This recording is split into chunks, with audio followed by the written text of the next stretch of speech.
남편과 저는 아이 학업을 위해 몇 년은 주말 부부로 지내고 있었어요. 그런데 그렇게 성실했던 남편이 아이 학업이 끝나지도 않았는데 무턱대고 직장이 어려워져 다니기 눈치 보인다면서 다른 직장을 알아보지도 않은 상태에서 그쪽만 생각하고 자진 퇴사를 해버리더군요. 그렇게 남편은 하루아침에 백수가 되었는데 다행히 지인의 소개로 다시 일을 하게 됐지만 본인이 오랫동안 해왔던 일이 아니어서 그런지 오래 다니지 못하고 바로 또 그만뒀습니다. 다른 곳을 다시 들어갔지만 한 달을 넘기지 못했어요. 지인의 소개를 받고 간 자리인데 남편이 일을 한 달도 버티지 못하고 그만둬 버리니까 저까지 면목이 없어서 소개받는 것을 그만두고 그냥 구직 신청을 해놓고 제가 시간제 아르바이트를 시작했어요. 남편은 쉬는 날도 마다하고 열심히 일했던 사람인데 하루아침에 백수가 되어서 그런지 스스로 뭘 해야 할지를 모르더라고요. 시간이 갈수록 남편은 누가 봐도 백수로 보일 정도의 행세를 하고 동네를 돌아다니더군요. 이제 갓 사춘기에 접어든 딸이 하교를 하고 학원을 가는 중이었나 봐요. 그때 동네에서 딸은 아빠랑 마주치게 되었는데 딸이 모른 척했던 모양이죠.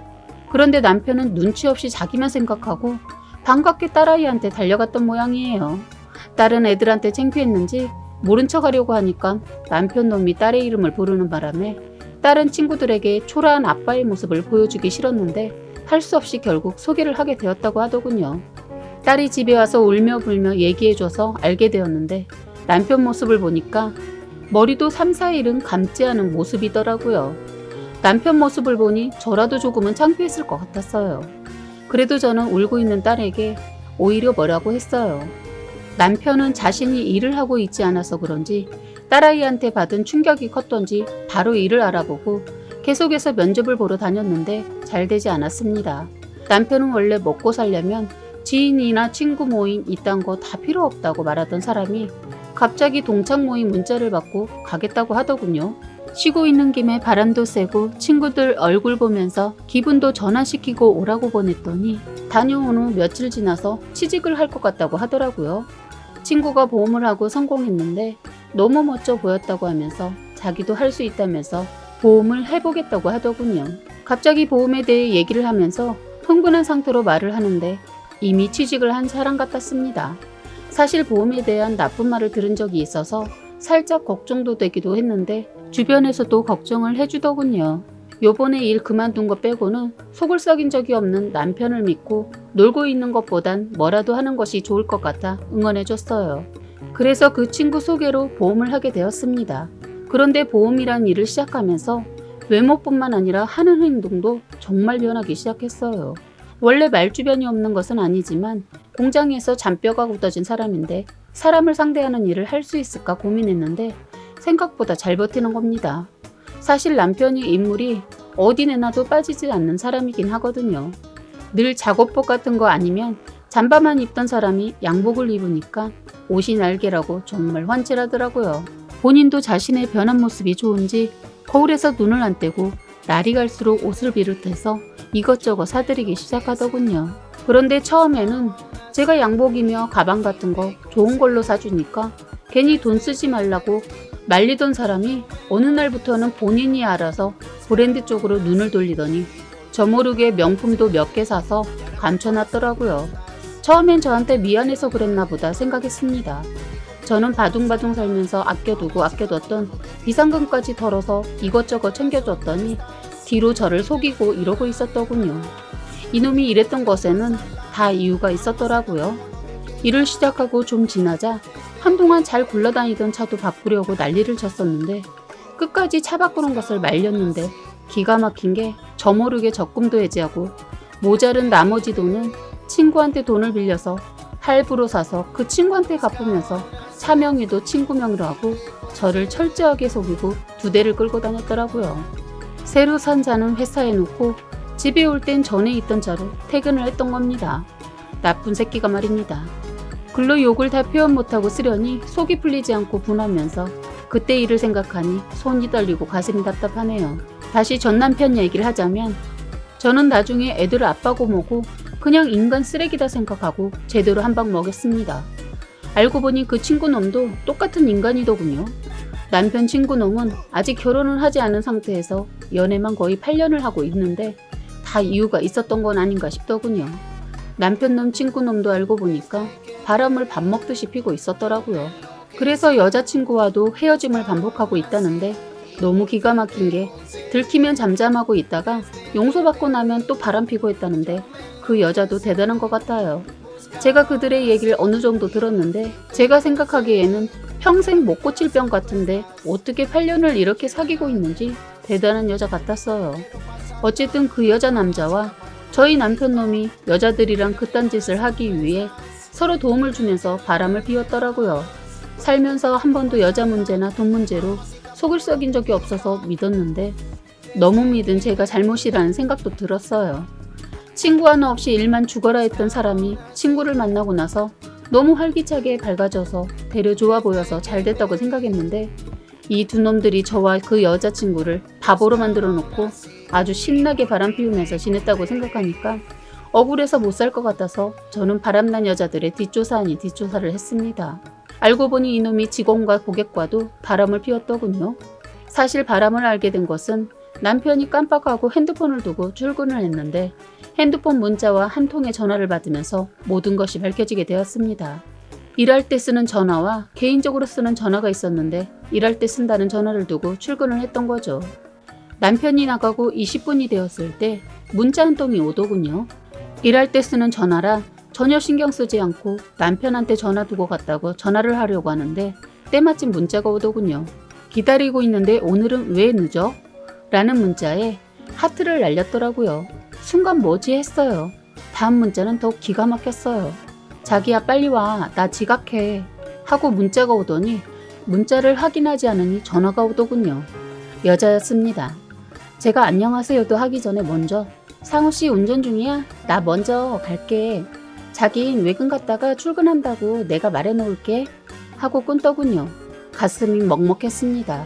그 순간 바람이라는 걸 느낌으로 알 수 있었거든요. 저는 전화를 떨리는 손으로 간신히 잡고 핸드폰을 보려고 하니까 락이 걸려 있더군요. 다행히 락을 딸내미 생일로 해놔서 쉽게 확인을 할 수 있었습니다. 열자마자 갤러리를 보는데 할 말이 없었습니다. 한참 동안 제 휴대폰에 모든 증거 사진 보내고 문자도 확인하고 있는데 남편놈 출근하다 핸드폰 두고 간 걸 알았는지 다시 돌아와서 급했는지 벨도 아닌 번호 누르고 들어오더니 제가 들고 있는 폰을 보자마자 남편놈 얼굴이 벌겋게 달아올라서는 잘못했다고 발이 손이 되도록 싹싹 빌더군요.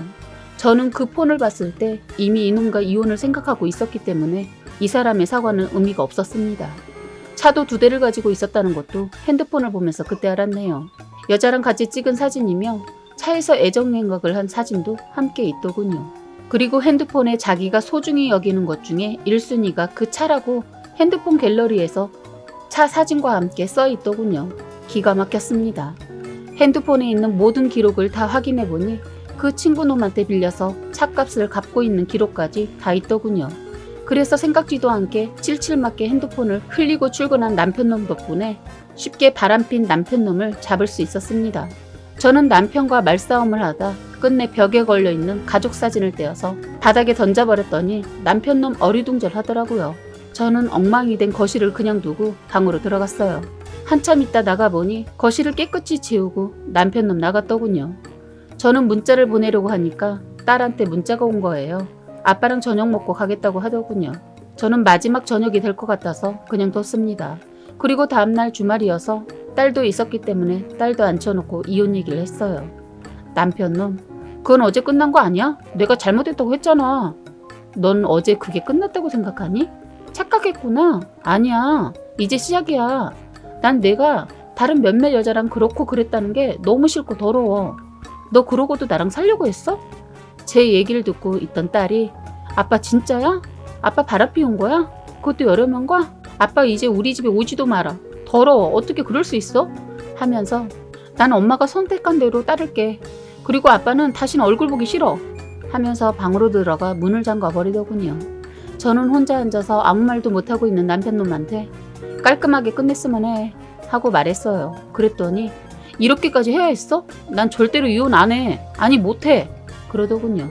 그래서 저는 끝까지 이렇게 나오면 나름 생각해둔 마지막 카드가 있는데 그걸 쓰게 하지 말아줘 했더니 뭔지는 모르겠지만 절대로 이혼은 안 돼 하더군요. 저는 남편과 같은 자리에 앉아서 얘기하는 것도 정말 싫어서 방으로 그냥 들어와서 보란듯이 남편 놈한테 뺏어놓은 여자들 전화번호로 전화해서 만나기를 요구했어요. 순순히 나온 여자는 너무 어이가 없게도 너무 당당했어요. 그래서 이런 여자는 말로 안 될 것 같아서 행동으로 보여줬습니다. 여자 머리채 잡고서 앞에 놓인 주스를 얼굴에 부었어요. 그때서야 정신이 바짝 드는지 그 여자 열받아 하면서 경찰을 부르거나 경찰서 가는 것을 거부하더군요. 그런데 우연히 테이블에 올려놓은 그 여자 폰에서 남편이란 이름이 뜬 것을 보고 바로 잽싸게 잡아채서 제가 받았습니다. 그런 다음 그 여자 실체를 다 말하고 끊었어요. 앞에서 울고불고 하면서 씩씩거리더군요. 저는 아까 처음부터 말했을 때가 기회였어. 2번 기회는 없었는데 몰랐구나. 넌 가서 얼른 법정에 올 준비나 하고 있어. 하고 그 여자 제 다리를 부여잡고 용서를 빌면서 우는 걸 뿌리치고 나왔습니다. 그런 다음은 남편과 같은 회사에 다니는 회사 직장 동료를 찾아갔어요. 저를 본 남편놈 기겁하더니 저를 향해 한 걸음에 달려오더니 어쩐 일이야? 난 너한테 볼 일 없고 그 여자 나오라고 해. 없어. 외국 나갔어. 아, 벌써 피신을 시켰니? 너 각오해. 이 회사도 조만간 그만둬야 할걸? 난 내 손에 내 힘 빼면서 너 손 안 봐. 너 앞으로 몸 조심해. 어디서 누가 널 칠지 몰라. 저는 무식하다고 보일 정도로 큰 소리로 그 놈과 같이 바람을 피운 여자 직원을 불렀습니다. 정말 외근을 나갔는지 숨었는지 얼굴을 내비치지 않더군요. 잘 들어 당신. 여기서만 끝내고 가려고 했는데 안 되겠다. 사람이 사고를 치고도 사과를 안 하면 안 되지. 네가 안 하면 다른 사람한테 받아야지. 일단 그렇게 알아라. 하고 뒤돌아서는데 갑자기 어딘가에서 뛰쳐나오더니 잘못했다고 하면서 무릎까지 꿇고 빌더군요. 아니, 넌 기회를 놓쳤어. 넌 사람 잘못 건드렸어. 하고 나오는데 남편 놈이 꼭 이렇게까지 해야 해? 하더군요. 어이가 없어서 너도 조심해. 생각 안 하고 그렇게 말을 그냥 내뱉지 마. 너 바람 피우고 너무 당당한 것 같다. 내가 원하는 이혼 그래 하자 하더군요. 좋아 하자. 내가 원하는 대로 해주면 해줄게. 말하고 저는 몇몇 다른 여자들도 더 만나서 혼을 내주고 왔습니다. 몇 명은 남편이 총각 행세를 해서 자기도 피해자라고 하면서 자기 남편한테 알리지 말아달라고 싹싹 빌더군요. 그 여자 자기도 이번 일로 많은 반성했다면서 처음이자 마지막이라고 하면서 빌면서 애원하더군요. 솔직히 이런 여자들보다 남편 놈이 더 죽일 놈이지만 너무 화가 나서 그 여자들도 손을 봐줬네요. 이놈과 이혼 얘기 나오자마자 서둘러 남편 놈과 이혼을 깔끔하게 했습니다. 남편 놈은 제가 이혼으로 모든 것이 끝난 줄 알더군요. 그런데 저는 끝난 게 아니었어요. 남편 놈은 어떻게 손봐줄까 고민하다 그 여자들 남편한테 알렸습니다. 시댁에서는 나중에 알고 말도 안 되게 저보고 다시 합치라고 했지만 이미 금간 그릇 다시 붙이고 살고 싶지 않아서 저는 일부러 그릇이 더 아작나게 내리쳐버렸네요. 남편놈 저랑 이혼 후 바람난 여자들 남편들한테 죽도록 맞으면서 머리를 다쳐 수술도 했다고 들었는데 그 후유증으로 말을 어눌하게 하고 거의 반병신 됐다고 들었습니다. 바람의 대가라고 봅니다. 시어머니라는 사람은 당신 아들 반병신 만들어놨으니까 저보고 책임지라고 하더군요. 번호를 바꿀까도 생각했는데 하던 일도 있고 해서 그냥 뒀는데 뜻밖의 남편놈이 전화를 했더군요. 받지도 않고 그날 바로 전화 바꿨습니다. 2번 다시 목소리도 듣고 싶지 않더라고요. 딸아이도 아빠한테 정이 떨어져서 그런지 엄마가 하는 대로 따르겠다고 해서 딸도 번호 바꾸고 저희는 살던 집도 팔고 시댁에서 2번 다시 연락할 수 없는 방법을 찾아서 살고 있습니다. 조만간 딸아이와 이민을 가서 살 생각입니다. 딸도 공부를 외국 가서 하고 싶다고 해서 어려운 일이긴 하지만 도전해 보려고 합니다. 다행히 친정아버지가 도움을 주신다고 해서 결정하게 되었습니다.